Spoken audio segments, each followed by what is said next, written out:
Bonjour monsieur, nous vous recevons dans le cadre de notre émission pour la sortie de votre prochaine vidéo. Nous aimerions que vous nous parliez de cette fameuse sortie, très attendue bien évidemment. Oui, bonjour, c'est toujours un plaisir de venir ici pour raconter les sorties de l'Econopop Production, bien évidemment. Nous avons durement travaillé sur cette prochaine vidéo.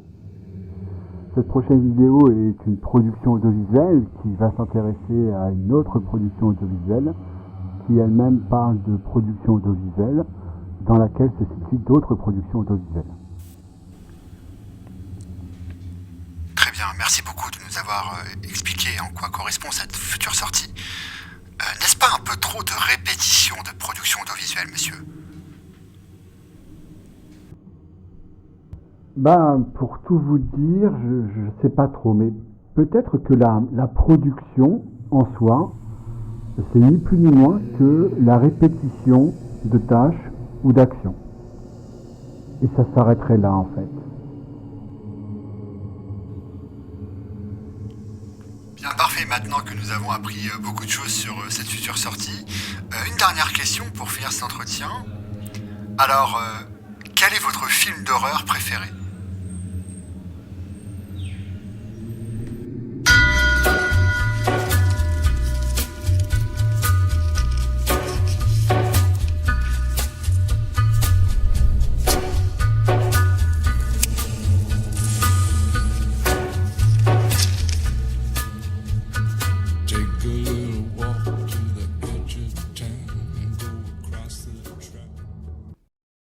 Alors, j'espère que vous êtes chaud. Aujourd'hui, on va parler de la production. Alors, il existe un fait curieux en économie, notamment dans les sciences économiques, dans la manière dont c'est enseigné dans l'académie. C'est que la science économique est une science qui cherche à comprendre comment les ressources sont allouées et parfois cherche à déterminer la meilleure manière d'allouer des ressources. Et pourtant, la manière dont sont produites ou extraites des ressources est assez peu discutée en détail, voire parfois c'est même d'en discuter, excepté dans un domaine bien particulier de l'économie qu'on appelle l'économie des organisations. En général, la manière dont on présente la production ou son processus, c'est une sorte de boîte noire. Très exactement, en fait, on va mesurer ce qui est produit, donc le résultat du processus de production, mais pas vraiment comment cela est produit dans le détail.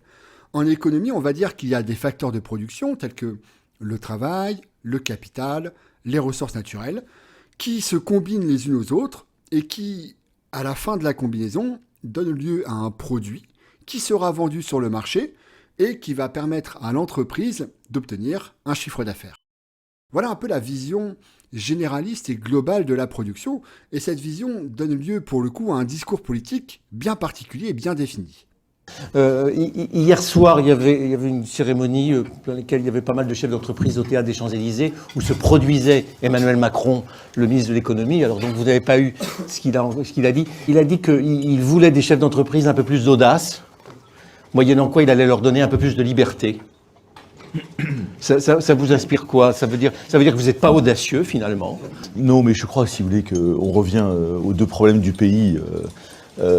Qui fait que nos entreprises sont asphyxiées par une pression fiscale importante, ligotées par une législation très compliquée, 80 codes, 400 000 normes, et terrorisées par un code du travail délirant. Donc si vous enlevez ces trois mots, si on travaille sur la pression fiscale, sur le social et sur la complexité, vous aurez les meilleurs chefs d'entreprise du monde. Pourquoi ? C'est avec un immense plaisir que je viens vous exposer mon diagnostic et mes propositions ici à Station F, dans ce magnifique campus de start-up. Je veux vous le dire, je vous admire plus encore quand je vois les conditions économiques dans lesquelles vous travaillez. Le système français ne vous facilite guère la tâche. La fiscalité, les taxes, les réglementations nationales et européennes sont autant d'obstacles sur le chemin de votre réussite. D'autres que vous auraient baissé les bras, mais vous êtes persévérants, vous avez décidé d'imaginer, d'inventer, de créer, d'embaucher. Et vous y parvenez. À vous, entrepreneurs, de produire, d'innover ou encore d'exporter. Et pour cela, je vous fais pleinement confiance. Donc ici, dans cette vision des choses, que l'on peut voir avec ces extraits qui sont assez significatifs, Le processus de production, qui est ici appelé concrètement création, imagination, résulterait du fait d'entrepreneurs qui sont des sortes de cellules isolées de la société et qui produiraient selon leur bon vouloir, mais qui sont contraints par la méchante société avec ses normes, ses taxes. Et donc pour favoriser la production, donc finalement favoriser le sort de ces entrepreneurs, il faudrait limiter les normes, limiter les taxes, etc., etc. D'une certaine manière, il faudrait limiter le fonctionnement de la société pour que les entrepreneurs aillent mieux. Dans cette vidéo, en fait, ce que je vais faire, c'est que je vais littéralement fracasser à coups de grosses battes de baseball de ces morts cette idée reçue. Kropotkin, La conquête du pain, 1892. Le développement de l'individualisme pendant les 3 derniers siècles s'explique surtout par les efforts de l'homme voulant se prémunir contre les pouvoirs du capital et de l'État. Il a cru à un moment, et ceux qui formulaient pour lui sa pensée ont prêché qu'il pouvait s'affranchir entièrement de l'État et de la société. « Moyennant l'argent, disait-il, je peux acheter tout ce dont j'aurais besoin. » Mais l'individu a fait fausse route. Et l'histoire moderne le ramène à reconnaître que, sans le concours de tous, il ne peut rien, même avec ses coffres remplis d'or.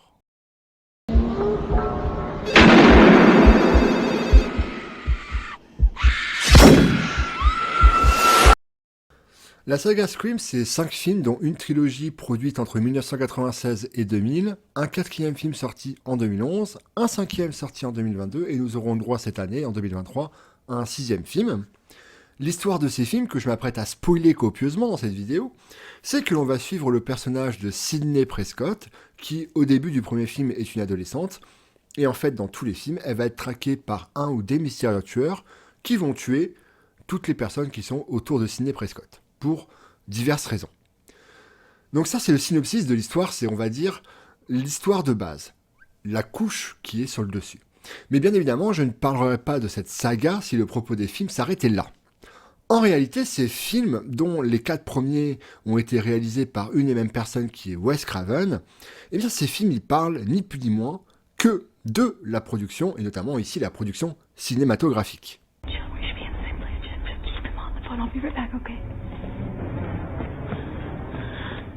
Let him go, please. I hear you like horror movies, Kirby, but did you like them as much as him? Forget watching Stab. You get to live it. No, he's the expert, it's not me. Warm-up question. Jason's weapon. It's a machete. There, you see, you do know the genre. Michael Myers. Butcher knife. Leatherface. Chainsaw, please! Just ask Sidney if you need some help. Freddy Krueger. Razor hand. Name the movie that started the slasher craze. Halloween, Texas Chainsaw Massacre, Last House on the Left, or Psycho. Psycho! None of the above. Peeping Tom, 1960, directed by Michael Powell. First movie to ever put the audience in the killer's POV. Ce qu'il faut savoir ici, c'est que Wes Craven, il va inscrire son œuvre cinématographique, notamment dans Scream, en partie dans un courant artistique bien particulier qui est le naturalisme. Alors sans faire de cours de littérature, ici l'idée, et c'est quelque chose qui transpire dans les différents films Scream, c'est que il faut représenter à travers une œuvre de fiction les rapports bien réels de la société. En somme, il faut que cette œuvre de fiction soit la plus réaliste possible. Et c'est ce ressort que va utiliser Wes Craven pour imager l'horreur. Les films sont si réalistes, le ou les tueurs d'ailleurs ne sont pas surnaturels, ce sont des êtres humains comme vous et moi, et les victimes sont, comme vous et moi, des êtres humains, somme toute assez banals. Et en utilisant ce ressort réaliste, Wes Craven il va prendre un malin plaisir, en faisant dialoguer ces différents personnages, de commenter la production cinématographique. Kidding me? What? That was so fucking stupid. Pure horseshit. The death of horror right here in front of us. I jumped. Scared me. A fucking Facebook killer? You're kidding me, right? I guess now it would be Twitter. That'd make more sense. A bunch of articulate teens sit around and deconstruct horror movies until Ghostface kills them one by one. It sends them to death. The whole self-aware, postmodern meta shit. It's like a fortune in 1996 already. I like the stab movies. They're scarier. It's not aliens or zombies or little Asian ghost girls. There's something real about a guy with a knife who just snaps. It could really happen. I can't do it. These sequels don't know when to stop. They just keep recycling the same shit. Donc on va disséquer cette notion de production et les questions qu'elle soulève avec les films Scream.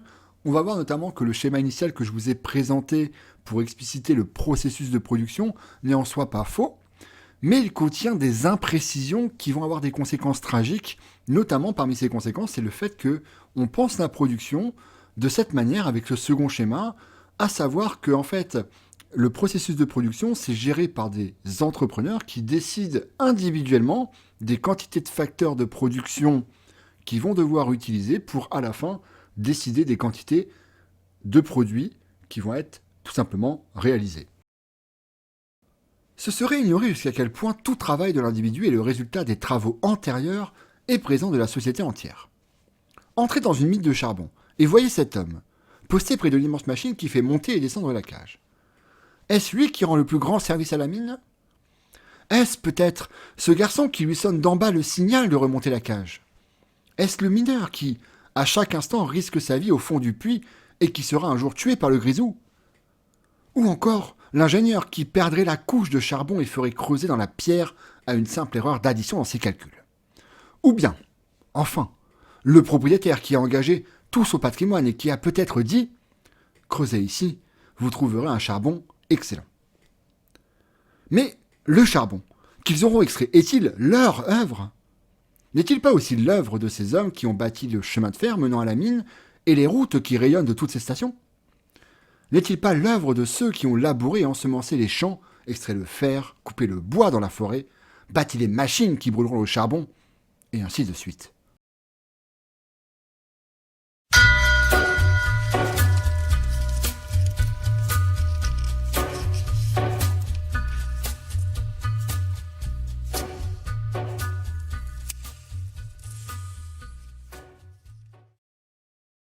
Commençons par le plus simple, le plus évident. Dans la saga Scream, vous y trouverez une saga de films qui est fictive, qui s'appelle Stab. Cette saga apparaît dès le second opus et s'inspire du premier film Scream notamment. Dans le second Scream, du coup, cette saga est amenée pour notamment montrer le côté marketing d'une franchise, avec ici l'idée bien précise que c'est le tueur, notamment le tueur de Scream 1, qui est la vedette. Mais surtout dans Scream 3 que va être utilisée à son plein potentiel cette idée de film fictif qui s'appelle Stab. Car toute l'intrigue du film, Scream 3, va tourner autour du tournage de Stab 3, qui est du coup le troisième opus de cette série fictive, nous montrant alors les différents acteurs de la production cinématographique et leur utilité dans la production du film. Donc vous avez bien évidemment les acteurs qui sont là pour interpréter des personnages et d'une certaine manière rendre vie à l'œuvre cinématographique. It's an homage. Hey, what if the killer's Sidney Prescott? I mean, what the hell ever happened to her? She's probably off in the woods living like the fucking Unabomber, man. I'm starting to see why Tori Spelling and David Schwimmer didn't want to come back. Guys, this was about Cotton. We are not in any danger. We are not in any danger, says Candy, page 15. Vous avez aussi tout ce qui est décor, costume, gestion de la caméra, gestion de la lumière, gestion du son, bref, tous les métiers techniques dont on ne voit pas les personnes, mais seulement leur réalisation.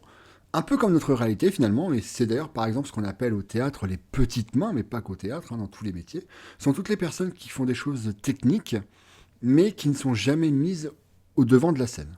Bien évidemment, on a aussi le réalisateur qui est là pour notamment coordonner l'ensemble des tâches que l'on vient d'énumérer. Et enfin un acteur très important, le producteur et le studio de production qui sont là pour donner les moyens au film d'être financé. Concrètement, ça veut dire donner les moyens au film d'avoir des moyens de production, donc avoir des choses qui permettent de produire. En d'autres termes, ça permet au film d'avoir toutes les personnes que l'on vient de citer jusqu'à présent. Mais ce qui fait la force de la saga Scream, et ce dès le premier opus, c'est son côté, disons, méta. C'est-à-dire que le film passe son temps à citer d'autres œuvres dont elle s'inspire, ou se démarque,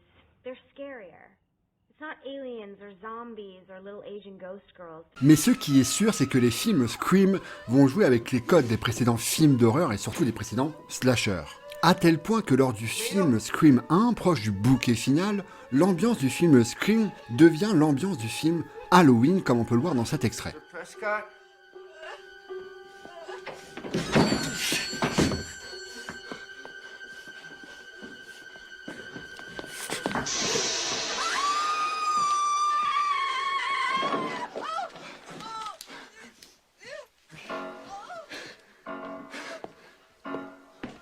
Comme si la production que l'on regarde actuellement, le film Scream, n'est finalement que la répétition des films précédents avec un enrobage différent. Différent car avec des conditions techniques de réalisation qui sont différentes, mais encore avec même des idées de réalisation de ce type de production qui sont différentes. Comme si on faisait la même chose, un film d'horreur, slasher, mais de manière différente, peut-être même, dirons-nous, de manière innovante.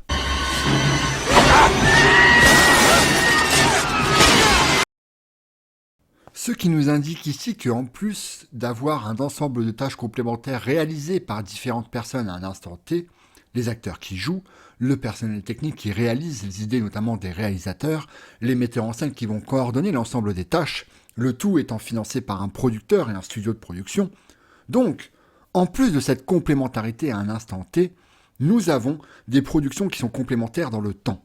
C'est-à-dire, par exemple, que le film que l'on regarde aujourd'hui est le résultat des films que l'on a regardés hier.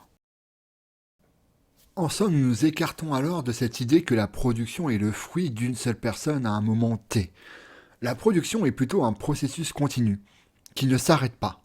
Et elle est le fruit de tâches collectives, présentes, mais aussi passées.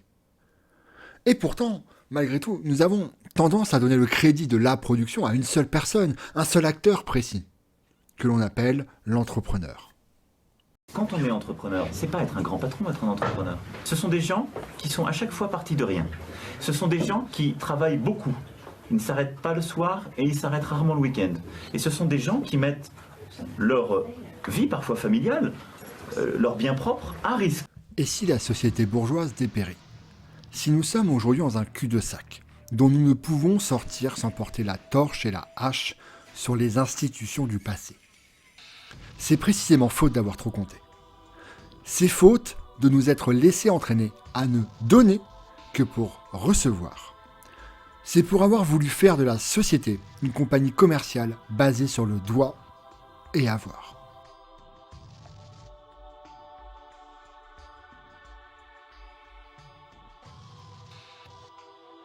Et voilà, c'est terminé pour cette première partie sur l'analyse de la production avec les films Scream.